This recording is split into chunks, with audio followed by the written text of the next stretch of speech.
Mistake number 35. You can't prove a negative. This claim is self-defeating. If you could prove or show that this is the case, well, then you would have thereby shown that you cannot prove a negative. In other words, you would have thereby proven a negative, right? You would have proven that it's not the case that a negative can be proven. And so if you could show that this very statement is true, you would have demonstrated its own falsity. And so it's self-defeating. I mean, listen, either you can't show it's true, in which case, why are you saying it?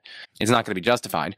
Or you can show that it's true, in which case you can prove a negative, and in which case it's going to have to be false. It entails that it's either unjustified or that it's false. It either undermines itself or rebuts itself. Now, you might think, well, what I'm saying is that you can't, decisively, conclusively prove a negative, but you can still justify various negative claims. One problem for that is that you actually can prove a negative for independent reasons. I mean, there's an entire law of logic dedicated to proving negatives, namely the law of non-contradiction, which says that there can be no true contradictions, which has as a consequence that it's not the case that anything can be both A and not A in the same respect and at the same time. And so if you can show that something implies that something would have to be both A and not A in the same respect and at the same time, as many people have shown with lots of different things, well, then we can prove that it's not the case that those things exist. For instance, we can prove that it's not the case that there exists a square circle. That would amount to something being both square and not a square, which is impossible. So it's also false to say that you cannot prove a negative. But also, once you go that weaker route and say well, what I'm just saying is that you can't conclusively demonstrate a negative, you can justify various negative claims.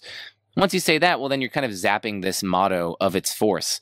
Usually this comes up when people are asking for justification for thinking God doesn't exist. And when people respond to that by saying you can't prove a negative, you know what they're trying to say. They're trying to say, well, you can't justify those sorts of negative claims. If what they were really saying was, well, you can't decisively demonstrate that they're the case, well, then that response would just be irrelevant to someone requesting for at least some reason to think that God doesn't exist, or some justification.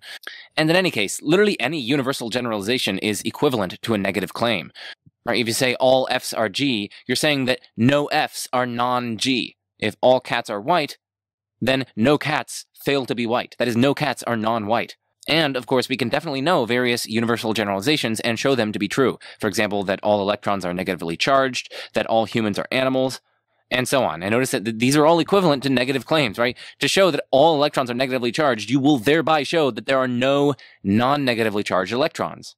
That's a negative claim. And since we can come to know that all electrons are negatively charged, or come to know that all squares have four sides, and so on, we can thereby come to know various negative claims. You can, in short, prove a negative. So please stop saying otherwise.